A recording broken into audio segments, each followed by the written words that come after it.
se assentar, meus irmãos.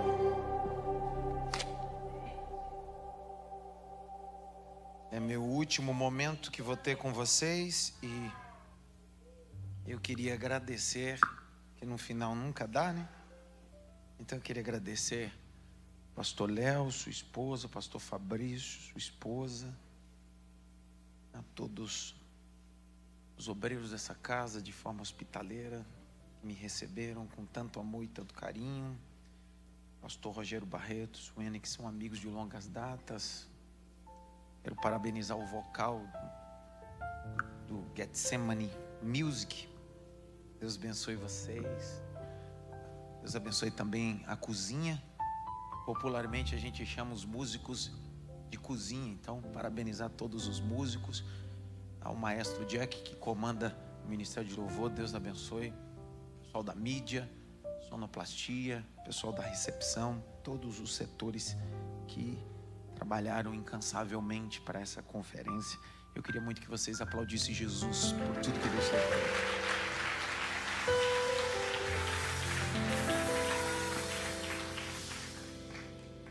Antes de eu dar continuidade, a gente finalizarmos, esse ano o Itepa Bible College, que é a faculdade teológica que eu sou diretor há 16 anos, está completando 16 anos, né? Nesses 16 anos passaram já 30 mil alunos. E glória a Deus. Glória a Deus.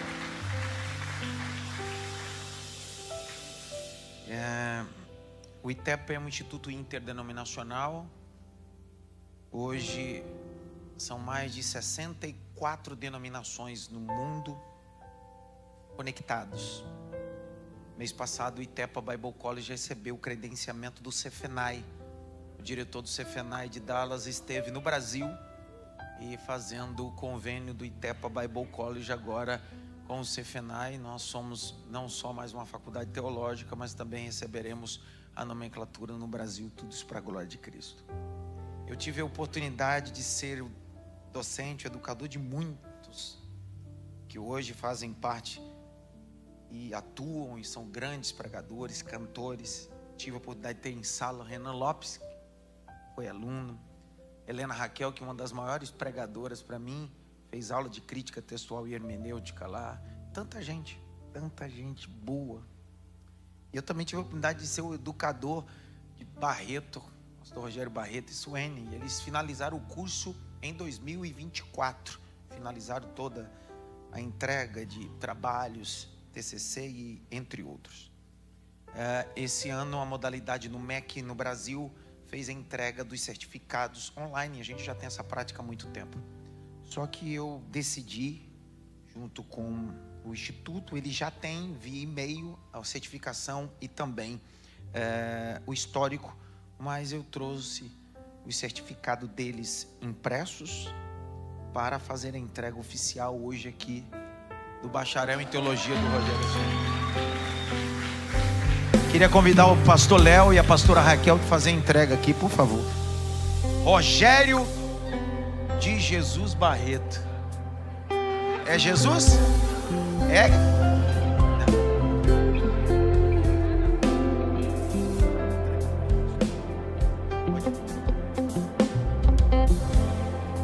Passa a entrega para ele. Suênia Tavares Barreto, por favor, venha cá.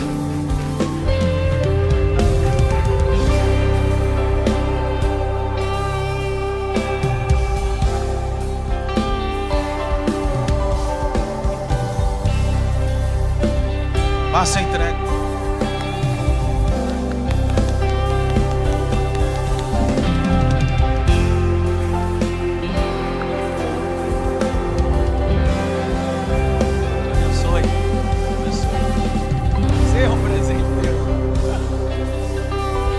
Vamos tirar um retrato aqui.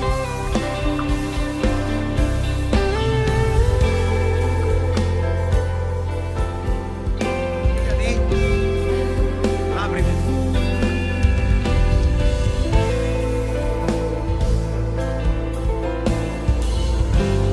Ótimo.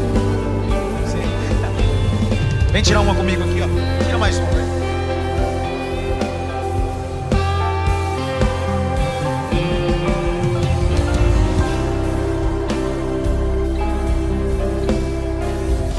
Grite bem alto.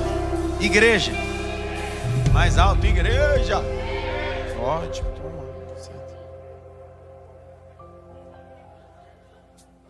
É isso aí. Eu tenho.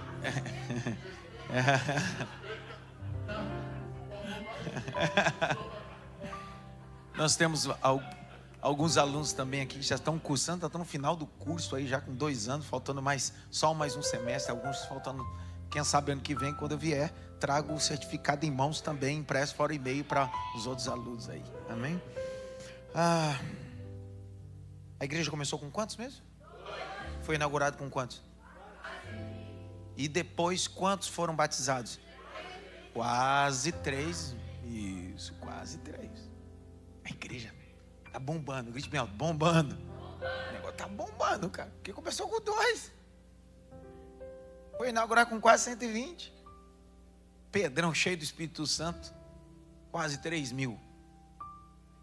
Vocês sabem que existem 4 verbos, segundo Mateus capítulo 28. Ir, fazer, ensinar e batizar. Quantos verbos? Quantos verbos? Ir, fazer, ensinar e batizar. É a ordem de Mateus 28. Essa ordem está de forma explícita correlacionado à igreja como organismo, mas também como organização. E ela vai ser inaugurada e está acontecendo isso em Atos 2:41.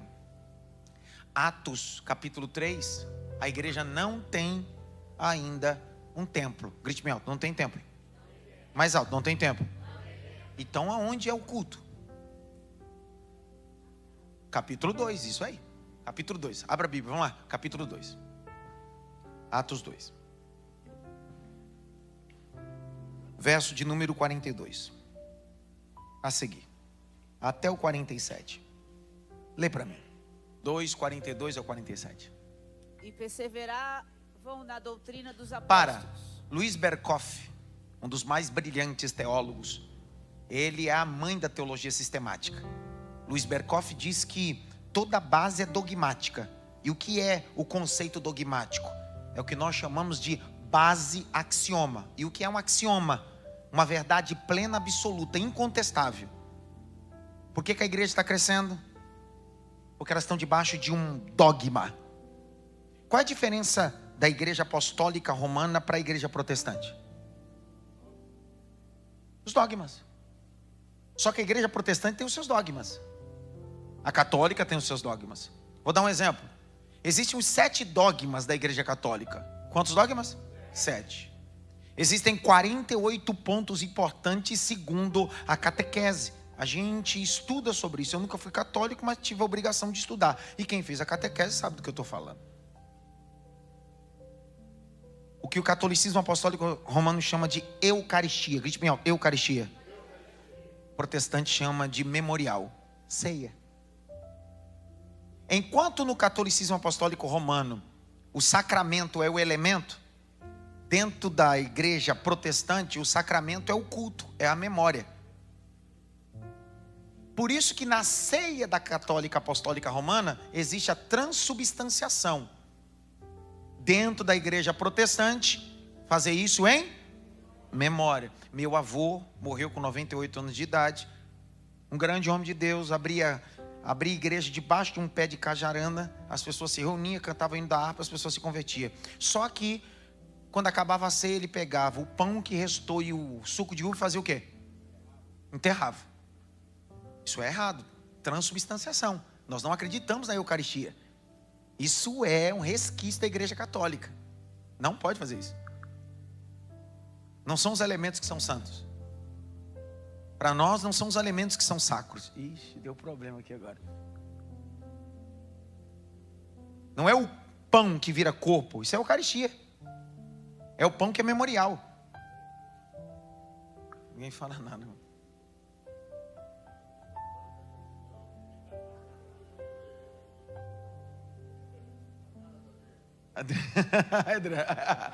Tá tudo certo, Adriano? Certo. Perfeito. Eucaristia, memorial. Tá claro isso, sim ou não? Grite bem alto. Eucaristia, memorial. Na nossa ceia, é suco de uva ou vinho? Pronto. Se pode mudar o elemento, então o importante não são os elementos. Porque se for usar de forma literal, deveria ser...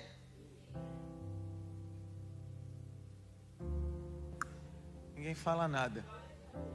O senhor não falou nada comigo, pastor Luiz? Vou explicar. Semana passada eu faço 2 ceias por mês. Um grupo de irmãos que estão na China e um grupo de irmãos que estão na Turquia. Eu reúno com eles. WhatsApp eu não posso falar com eles. Fazer culto com eles via FaceTime não posso. Se estiver correlacionado igreja ou evangelho, trava. Eu tenho que fazer esse culto via Instagram no vídeo. Quem me acompanha na rede social já viu várias vezes eu fazendo essa ceia com eles lá. Só que lá onde eles estão, às vezes não tem os elementos que a gente está acostumado. Ao invés do pão é bolacha. Ao invés do suco de uva, às vezes é água.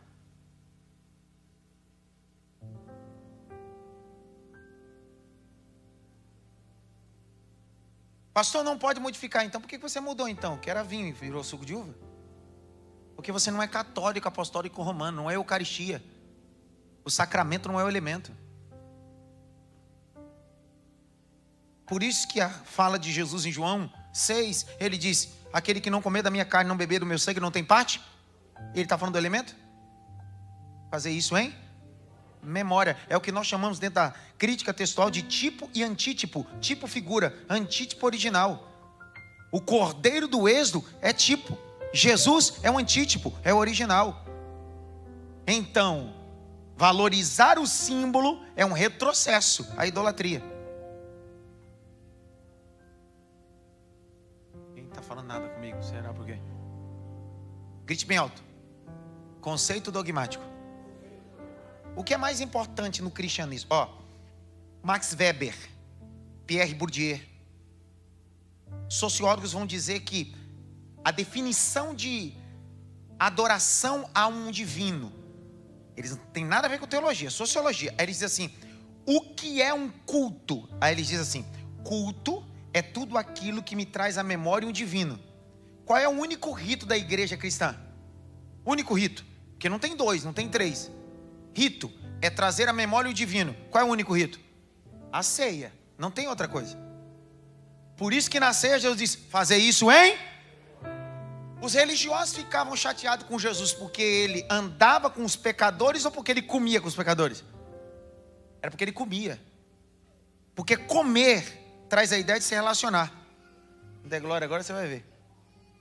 Em Laodiceia, ele está batendo na porta, sim ou não? Mas ele não quer só entrar. Porque entrar não muda muito. Ele diz: aquele que ouvir a minha voz, abrir a porta, eu entrarei, cearei com ele e ele comigo. É a comida e o jantar, o que nós chamamos em hebraico de kiddush. Grite bem alto, kiddush. A primeira ceia foi com quem? Quem aqui sabe? Primeira ceia foi com quem? Com quem?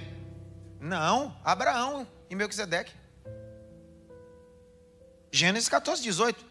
E vindo Abraão das matanças e de suas vitórias, se encontrou com Melquisedeque, rei de Salém, sacerdote de Deus Altíssimo. E ele trazia o que na mão? Pão e vinho. Por que nós somos filhos espirituais de Abraão? Porque o nosso relacionamento está na mesa. Entenderam nada? Quando Jesus estabelece na Páscoa a ceia, ele está recalculando a Páscoa, ou repaginando a Páscoa, porque até aquele momento comia a cabeça do cordeiro, pé de cordeiro, frissura de cordeiro, pães sem fermento, ervas amargosas. Essa era pensar, sim ou não? Quando Jesus celebra a Páscoa com os discípulos, ele estabelece um kiddush, porque dentro do kiddush ele levantava uma ceia cerimonial. Aí ele olhou e disse assim: fazer isso, hein? Ele está dizendo: a cabeça do cordeiro, quem come cabeça do cordeiro pensa comigo. Quem come pé de cordeiro caminha como eu. Quem come frissura de cordeiro tem um conteúdo como eu. E o melhor de tudo é cordeiro dentro e sangue fora. E a morte passa. E eu vim para que vocês tenham vida e vida em abundância. É conectar cerimonial da mitzvot com aquilo que é literal. A igreja está crescendo não porque está fazendo campanha. A igreja está crescendo porque tem doutrina, conceito dogmático. Por que essa semana toda a gente está reunido aqui? Para aprender sobre doutrinas. Grite bem alto, doutrinas. Mais alto, doutrinas. Continua a leitura. Outro dia eu falo mais sobre esse negócio da ceia aí. Vai. E perseveravam na doutrina dos apóstolos. E o quê? E no que mais? Perseveravam. Vai. E na comunhão. E o que mais? No partir do pão. O quê? No partido do quê? Pão. Tá lá, de novo. É o quê? De novo? Não sei.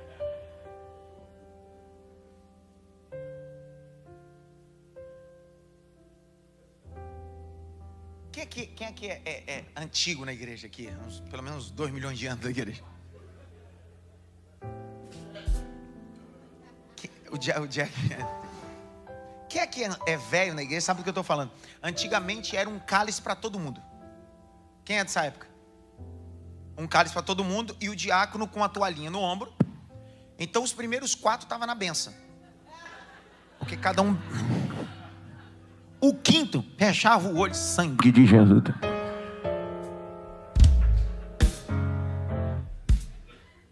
Lembra dessa época, não? Lembra, irmão João Batista? Lembra dessa época? Era... Ele lembra. Ele inaugurou. Olha, tá vendo? Era um pão que era partido e era um cerimonial. Hoje é um cálice individual para cada um. Tem problema? Não tem. O problema é que a gente está se distanciando tanto do conceito dogmático que a gente está enchendo barriga, mas não sabe o que está fazendo mais. Ixi.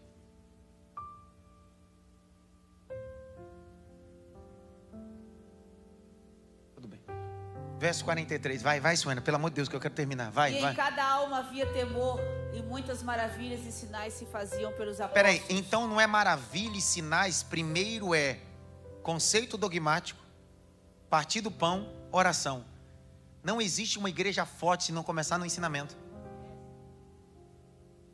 Não é sobre milagres. O que Newporto precisa não é de um aleijado andar. Não precisa. O que Newporto precisa é de uma igreja do cunho dogmático forte, que entenda o que é o partir do pão, a oração. Os sinais seguirão os que creem.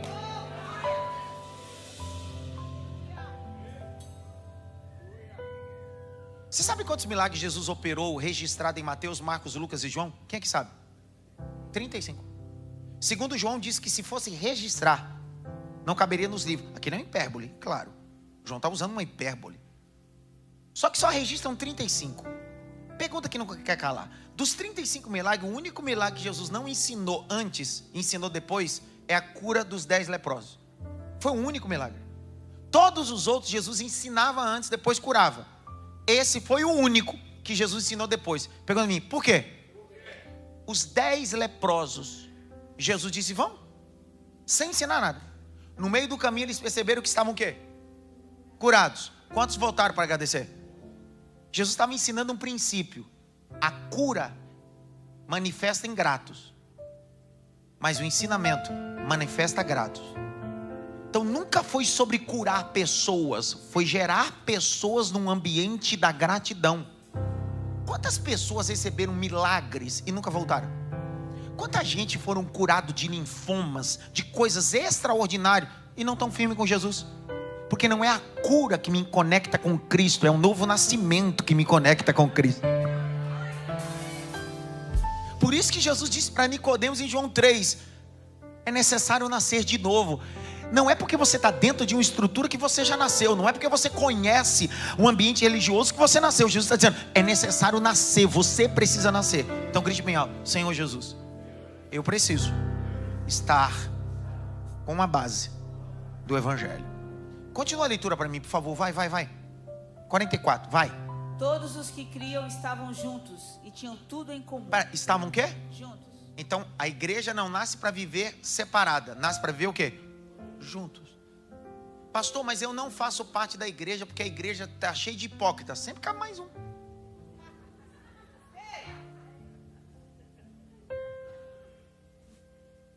Sempre cabe mais um. Um hipócrita, um pecador, um ex. A igreja é ambiente para essas pessoas. Eu, você está achando que você é o bonzinho ou não, né? Continua a leitura. Vai! Vendiam suas propriedades e fazendas e se repartiam com todos, segundo cada um tinha necessidade. Vai! E perseverando unânimes todos os dias no templo. Peraí, todos os dias aonde? No templo. Rapaz, a igreja quando começou, todo dia tinha culto. Hoje 2 cultos na semana é um caos. Não vai falar nada comigo?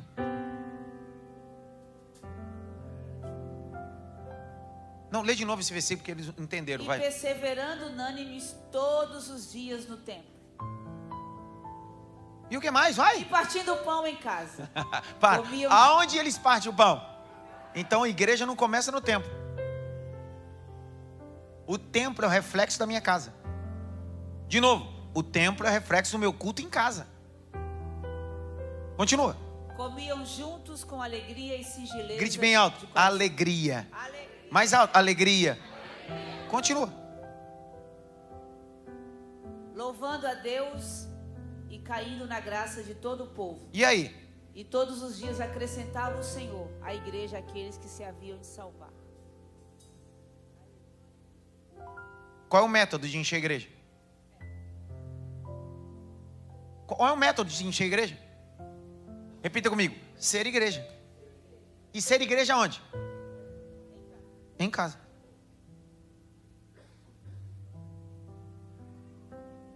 Pessoal, a estrutura que a gente tem é maravilhosa. Mas isso aqui está em segundo plano.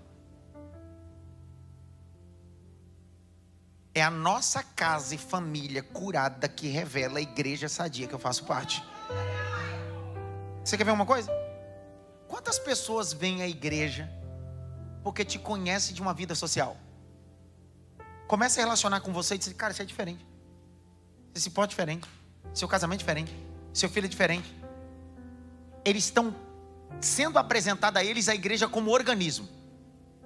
Aí quando eles veem a mudança que você é e como você se comporta, eles dizem assim, aonde é a sua organização? Aí você traz ele para a organização, mas ele teve um encontro primeiro com o organismo. E no organismo você nunca pregou, nunca cantou, nunca tocou, não tem púlpito, não tem microfone, mas o evangelho de Jesus Cristo está em você. A igreja começou com quantos? Foi inaugurada com quantos? E no dia da inauguração, quantos se converteram? Então a igreja está grande, sim ou não? Vai crescer mais. Aí pergunta para mim assim, como é que cresce? Porque mesmo a igreja crescendo, a gente não pode mudar os hábitos. Capítulo 3, verso 1, lê com força, Suena. 3:1, com força. Vamos ver se eles entendem da glória. 3:1. Vai, Maria. 3:1.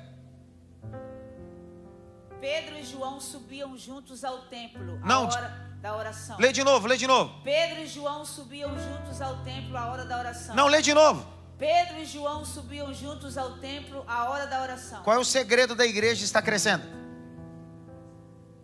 Eles nunca estão separados. Eles estão e fazendo o quê? Não é fofocando. Eles não fazem cafezinho para falar mal da vida alheia. Eles estão juntos orando. Vou de novo. Eles caminham juntos orando. E quem caminha junto orando não tem poder só para dizer para o coxo, levanta e anda. Quem caminha junto tem poder para dizer, olhe para nós, eu tenho um padrão de vida. Porque dizer para um coxo, levanta e anda, pode ser até fácil. O difícil é dizer para alguém, olhe para o meu casamento, olhe para a minha vida, veja como eu me comporto. Continua o texto para a gente dar glória. Verso 2 a seguir, vai. Era trazido um varão que desde o ventre de sua mãe era coxo, o qual todos os dias punham à porta do templo chamada Formosa, para pedir esmola aos que entravam. Vai! E ele, vendo a Pedro e a João que iam entrando no templo, pediu que lhe dessem uma esmola. Um quê? E Pedro com João, fitando os olhos nele, disse: Disse o quê? olha para nós. Lê de novo. Olha para nós. Lê de novo. Olha para nós. Uma igreja verdadeira é uma igreja que é exemplo social. E exemplo social é uma igreja que tem a capacidade de dizer para aqueles que sonegam, para aqueles que mentem, para aqueles que roubam, dizer bem assim: nós somos um organismo que representamos uma organização. Olhe para nós, e por isso temos a autoridade de fazer o quê? Verso 5, lê com força, Suênia. Verso 5. E olhou para eles esperando receber alguma coisa. 6. E disse Pedro: não tenho prata nem ouro, mas o que tenho isso te dou. Em nome de Jesus Cristo Nazareno, levanta-te e anda. Olha para lá. Pergunta que não quer calar e eu vou caminhando para o final. Estamos orando para receber autoridade para fazer coxo levantar, mas temos dificuldade de ser exemplo como pai, mãe, cidadão. Não vai falar nada comigo? Naquele grande dia muitos dirão o quê? Eu. E ele dirá o quê? Pergunta que não quer calar, nunca foi sobre performance. Não vai falar nada comigo? Qual foi o único homem do Novo Testamento que foi chamado amigo de Jesus? Único. Quem? Quem, pessoal? Lázaro. O único autor dos 4 evangelistas que escreve sobre Lázaro, quem é? João. E ele dedica pelo menos um capítulo todo, que é o capítulo 11. E depois, pelo menos 9 versículos, capítulo 12, para falar sobre Lázaro. Já leram? Ele não registra nenhuma vez Lázaro dizendo boa noite. Lázaro nunca falou. Nunca deu uma saudação. Nunca cantou um hino.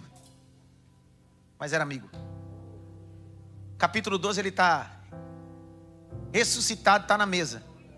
João não escreveu. E Lázaro disse. Não, ele nunca disse nada. Porque a vida dele prega. Sendo é glória, agora você vai ver. Capítulo 12 de João. Põe na tela, Mariana. Põe na tela, Mariana. Vamos ver se o povo dá glória agora. João 12. Põe aí na tela. Versículo de número 8 a seguir. Põe na tela. Vai. Lê. Porque os pobres sempre os tendes convosco, mas a mim nem sempre me tendes. Vai. E muita gente dos judeus... Não, lê de novo, para ver se eles pegam, vai. E muita gente dos judeus soube que ele estava ali. E foram, não só por causa de Jesus, mas também para ver a Lázaro, a quem ressuscitara dos mortos. As pessoas saíam de Jerusalém para ir para Betânia, uma aldeia, não só para ver Jesus, mas para ver quem? Que tinha acontecido o que com ele? Ele não pregava, mas a vida dele era uma pregação. Ele não cantava, mas a vida dele era um cântico de louvor ao Deus Todo-Poderoso. Então não é sobre o que eu faço no templo, é sobre o que eu faço na sociedade, sendo sal da terra e luz do mundo. A palavra igreja é eclésia, chamados para fora. A primeira vez que essa palavra foi cunhada, eclésia, foi cunhada em Atenas. Segunda vez em Corintos, 2 cidades gregas. A 80 quilômetros Atenas ficava de Corintos. Eclésia se chamava discussão na praça. Os gregos cunharam a palavra política. Pitágoras cunhou a palavra matemática e filosofia. Era tudo dentro desse berço. A igreja não foi chamada para ficar num templo. A igreja foi chamada para ir para a sociedade. Nós o reunimos como organismo, organização. Mas precisamos ir para os valados. Grite bem alto, igreja. Mais alto, igreja. Pergunta que não quer calar. Começou com quantos? Foi inaugurado com quantos? E depois quantos se converteram? E aí no capítulo 3, a igreja continua o quê? Junto. Fazendo o quê? Orando. Só que olha o capítulo 4. Abre aí. De Atos. Atos 4. Verso de número 4. Lê para mim, Suane. 4. Muitos, porém, dos que ouviram a palavra creram, e chegou o número desses homens a quase 5.000. Começou com quantos? Foi inaugurado com quantos? E depois quantos se converteram? E agora? Crescendo, hein? Grite bem alto. Forte. Mais alto. Forte. Só grite bem alto assim. Tudo que cresce cria problema. Pessoal, a gente quer crescer, mas não quer problema. O crescimento, no pacote do crescimento tem BO, discussão, intriga.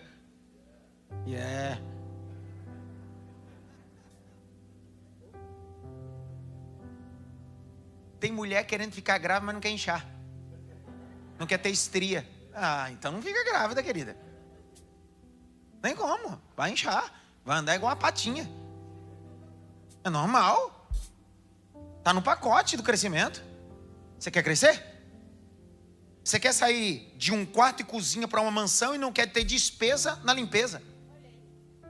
Todo crescimento causa dor. Por quê? Porque o organismo não tem problema, mas a organização tem. Eram quantos? Foi inaugurado com quantos? Depois quantos se converteram? E depois mais quantos? Aí é a hora que perde o número, perdeu a conta. Por quê? Olha o capítulo de número 6 de Atos, verso 1. Agora já não dá mais para contar. 6, uma a seguir, vai.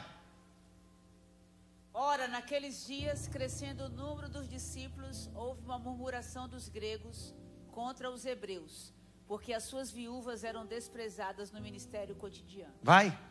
E os 12, convocando a multidão dos discípulos... Para. Grite bem alto. Multidão. Dá para contar? Porque já é uma. Mas é multidão de quê? Era para você ter dado glória. Quem veio ontem entendeu. Quem veio ontem entendeu. Porque ontem era uma multidão do lado, discípulo do outro. Já em Atos 6 é uma multidão de discípulos. Não dá para contar. A multidão de discípulos tem um problema na igreja local. Qual é o problema? As viúvas não são assistidas. Há uma agonia. Só que os 12 têm maturidade. Grite-me alto, maturidade. Qual é a maturidade? Nem tudo é resolvido com a voz de Deus. Vixe, agora vai dar um problema. Que a gente gosta sempre de estabelecer isso. Eu estou aqui se Deus falar, mas nem tudo Deus vai falar. Porque Atos 6 tem gente deixando de ser assistido e os 12 não vão orar. Senhor, mostra para nós 7 nomes em sonhos. Não, Pedro não é idiota não, mano. Pedro entende que o crescimento me dá autoridade de escolher. Não vai falar nada comigo? Os 7 diáconos, o Espírito Santo não falou.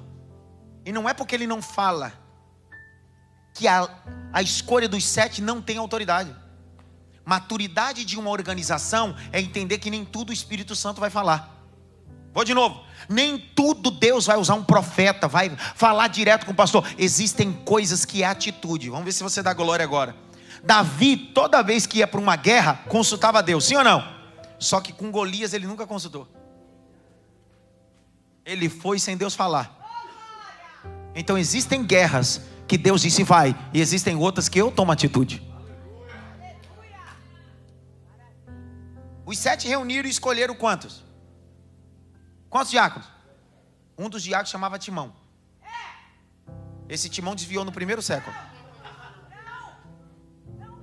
Timão. Só que um dos diáconos é o que tem mais destaque. Qual é o nome dele? Diácono. Só que diácono não serve só mesa. Porque o martírio de Estevão não foi porque servia a mesa. É porque ele servia a mesa e pregava. E foi o maior pregador do Novo Testamento. Outro dia eu digo por quê. Porque o maior pregador tem o poder de fazer os homens se levantar. O maior pregador da terra tem o poder de fazer os homens se levantar da cadeira. Mas o maior pregador de Deus faz Jesus se levantar do trono e olhar para ele. Que mensagem, cara. Ninguém nunca fez isso. Nenhum apóstolo, nenhum bispo pregando. Só que quando um diácono cheio do Espírito Santo prega, a Bíblia diz que a multidão tem pedra na mão, mas o céu se abre e Jesus, à direita do Pai, está de pé dizendo: que mensagem violenta. Eu termino. A igreja tem uma perseguição, grite bem alto, perseguição. Atos 8, verso 1, põe na tela. Atos 8, 1. Primeiro mártir da igreja, Estevão, Atos 8, 1, depois do martírio de Estevão. Lê. E também Saulo consentiu na morte dele. Dele quem? De quem? Estevão. Alguém tem que morrer para revelar um Saulo. Continua. E fez naquele dia uma grande perseguição contra a igreja. Contra o quê? Contra a igreja. A igreja. Continua. Que estava em Jerusalém. E todos foram dispersos pelas terras da Judéia e da Samaria, exceto os apóstolos. Grite bem alto. Promessa. Qual era a promessa de Atos 1:8?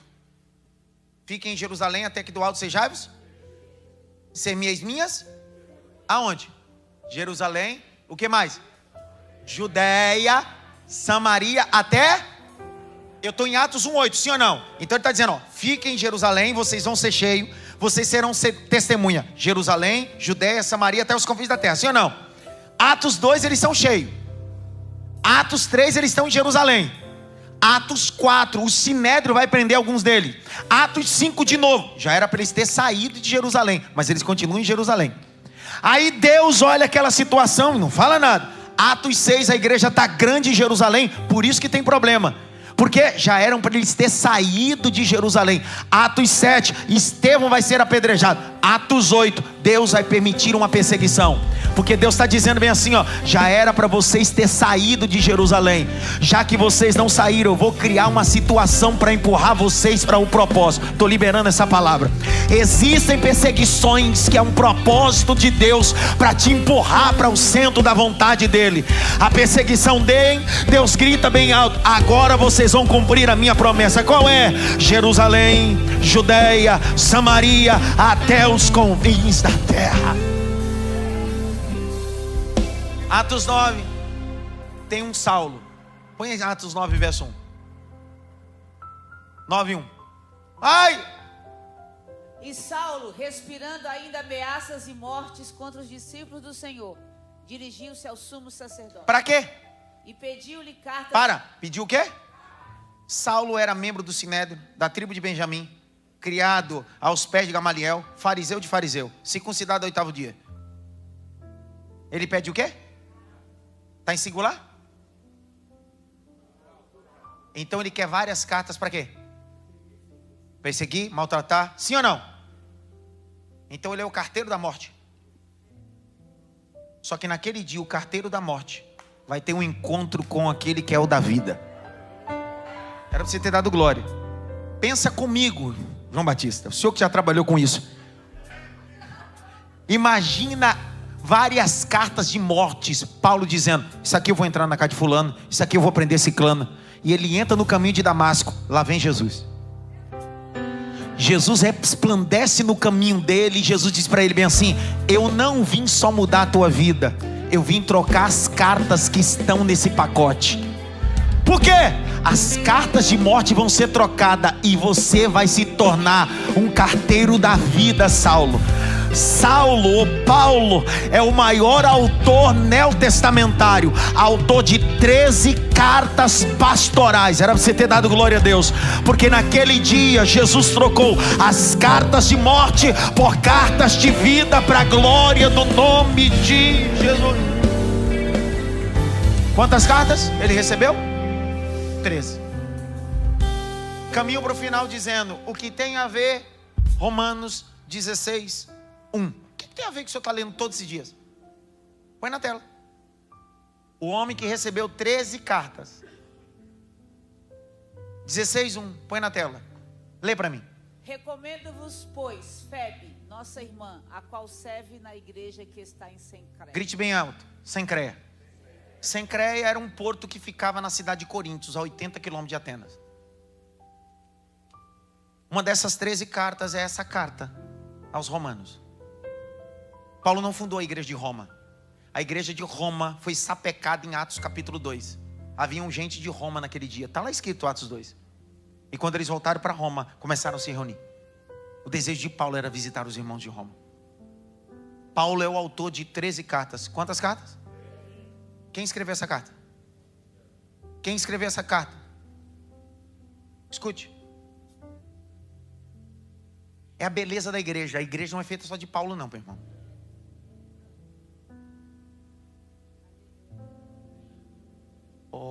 Filha, põe para mim Romanos 1. Põe na tela. Romanos 1. Põe na tela. Quem é o autor da carta? Qual é o nome que aparece? Não é um cabeçalho de uma carta? Sim ou não? Quem é o autor da carta? Qual é o nome que está aparecendo lá, pessoal? Então, Paulo é o autor da carta. Agora, quem escreveu essa carta? Abre comigo, por favor. Romanos 16, verso 22. Pastor, não entendi. Um é o autor e o outro é o que escreve? Sim. Quem é que escreveu essa bendita dessa carta? Quem é o autor? Quem escreveu? Já viram o método de transcrição ou secretariado? Era comum naquela época. Paulo tinha qualificação de escrever essa carta, sim ou não? E por que não fez? Porque a igreja não está centralizada só numa pessoa. Paulo é autor de 13. Ele vai dizer em Gálatas que ele escreveu com letras garrafais. E a maioria das cartas, como sinal, ele assinava. Então o serviço do secretário Técio já estava sendo feito há muito tempo. Mas a única carta que Paulo faz questão de revelar o Técio é nessa carta. É a carta que mais fala sobre graça e amor. E mais sobre igreja. Porque Paulo está dizendo que a igreja local não é feita só de um Paulo. É feito de um Técio. O que adianta ter um Paulo que fala, se não tem um Técio que transcreve? Vamos lá, quem é o autor dessa carta? Quem é o autor dessa carta? Quem é que está transcrevendo? Eles estão hospedados aonde? Outro dia eu digo aonde. Quem é o autor da carta? Não, abra a boca. Quem é o autor dessa carta? Quem é que escreveu a carta? Hospedado aonde? 16, 23. Põe na tela, Maria. Saudai-vos a Gaio. Meu o quê? Quem é o autor da carta? Quem transcreveu? Hospedado na casa de quem?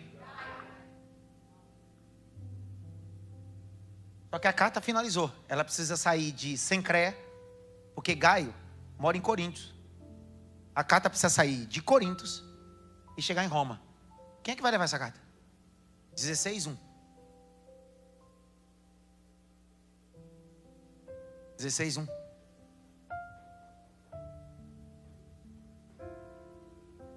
Recomendo, pois, febre. Quem é o autor da carta? Quem transcreveu? Hospedado na casa de quem? Quem levou a carta?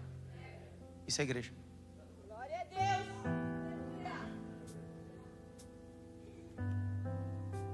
Posso fazer uma pergunta para finalizar?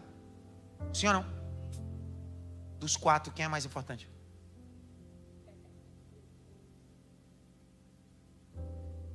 Dos 4, quem é mais importante? Tem algum fisioterapeuta aqui, ou alguém que fez fisioterapia pelo menos um semestre, 2, 3, 4, algum? Ou fisiologista, ou educação física? Tem alguém, não? Não? Fisioterapia? Educação física? Certamente o senhor deve ter tido isso. Minha área é teologia, então, se eu falar alguma coisa, quem sabe o senhor pode me corrigir. Mas eu fui pesquisar. Ronaldo Melo é professor da USP, fisioterapeuta, um dos melhores. Olha para o teu pé, olha para o teu pé. Olha esse dedão que está no teu pé. A maioria das pessoas não consegue ver, porque está com um sapato. Poucos, sapato aberto. Mas olha para esse dedão, a maioria de nós, esse dedão é feio virado na gota. Tem gente que tem uns dedos feios, irmão. Parece a cabeça de uma cobra.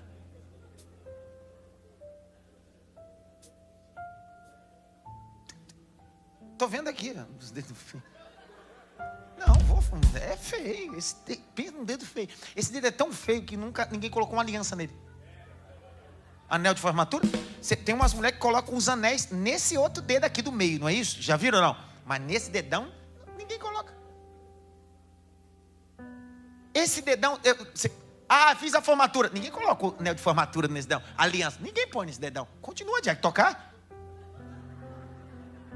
O dia que vai se envolvendo com a mensagem, ele vai no campo harmônico. Ele...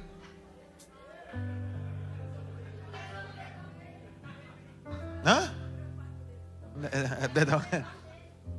Você sabia que se a pessoa tiver uma diabetes ou tiver um acidente e mutilar esses dedão, que não serve para nada, não é possível que serve.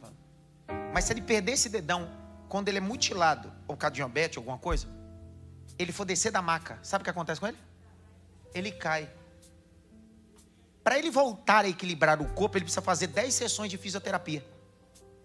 O dedo que não leva aliança, não leva anel, e às vezes é o mais feio que você tem, mas é o mais importante no corpo humano para equilibrar todo esse corpo. Qual dos 4 é importante? Você acha que importante é o Jack que está ali e aparece na transmissão? Se quem está transmitindo lá que não aparece, tem a mesma importância do Jack que aparece. Muitos de vocês só sabem o nome da Mariana e da outra mocinha de ontem, porque eu coloquei. Mostrei para vocês e cunho proposital. Por isso que gritei o nome dela ontem. Eu disse para o pai dela: vocês vão entender amanhã. Por isso que eu gritei o nome dela ontem, gritando hoje. Sabe por quê? Porque eu sou o Paulo. Aqui é um teste. Olha o tanto de teste que tem aí. Ali, ó, Gaio. Você acha que a igreja é feita só daqueles que estão na plataforma? Igreja não é feita só de Paulo, não. Igreja é feita de Paulo, de Tércio, de Gaio e de Febe. E os 4 juntos. A carta aos Romanos chega e o nome do Senhor é glorificado. Bate palma para Jesus e eu terminei.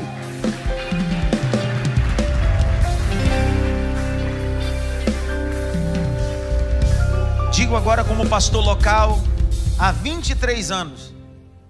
18 pastor da mesma igreja. Se o pastor Léo me permitiu, eu queria fazer esse apontamento. Para de bobeira. Você está querendo ser o dedo da aliança, o dedo do anel da formatura, quando Deus te chamou para ser o dedão que equilibra o corpo. Mas eu não apareço, então você não serve nem para fazer parte do corpo, porque não é sobre aparecer, é sobre a cabeça aparecer, que o cabeça é Jesus Cristo. Acabou. Ó, eu fui para o seminário, eu tinha 17. Antes de ir para o seminário, eu tive que aprender, mexer com som, bater bona. Tive que aprender a fazer tudo. Muitas coisas eu fiz na igreja e não aparecia. Por isso que eu não me incomodo. Porque tem dia que eu sou o dedo que recebe a aliança. Mas tem dia que eu sou o dedo que sustenta o corpo e o equilíbrio. Porque tudo é por Ele. Para Ele. São todas as coisas. Qual dos 4 é mais importante? Qual dos 4 é mais importante? Todos. Se você estiver no lugar certo, fazendo a função certa, é tudo para a glória. Aí vai entender o porquê desde quinta-feira eu estou falando o mesmo assunto. Aí agora abre Romanos 12, de 4 a 7. E eu terminei. Enquanto ela lê, eu estou descendo. E agradeço a Deus por estar com vocês. Mais um ano servindo. 12, de 4 a 7. Vai fazer sentido agora. Porque assim como em um corpo temos muitos membros, e nem todos os membros têm a mesma operação, assim nós, que somos muitos, somos um só corpo em Cristo, mas individualmente somos membros um dos outros. De modo que, tendo diferentes dons, segundo a graça que nos é dada, se é profecia, seja ela segundo a medida da fé. Se é ministério, seja em ministrar. Se é ensinar, haja dedicação ao ensino.